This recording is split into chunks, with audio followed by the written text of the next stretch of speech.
దావీదు కూడా అటువంటి పరిస్థితి ఎదురైంది.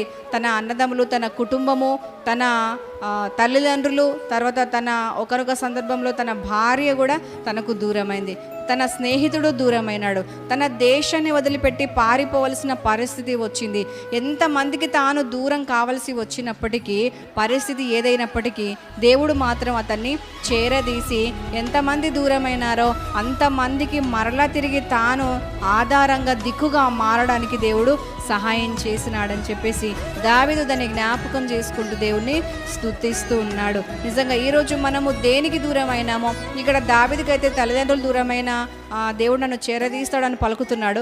మనకేం దూరం అయిందో, మన దృష్టికి శ్రేష్టమైంది, మన దృష్టికి విలువైంది, మన దృష్టికి అవసరమైంది, మనకు అత్యవసరమైంది ఏది దూరమైందో అది యేసు నామం పేరిట మనకి ఈరోజు మరలా తిరిగి దేవుని నామం పేరిట అనుగ్రహింపబడును గాక.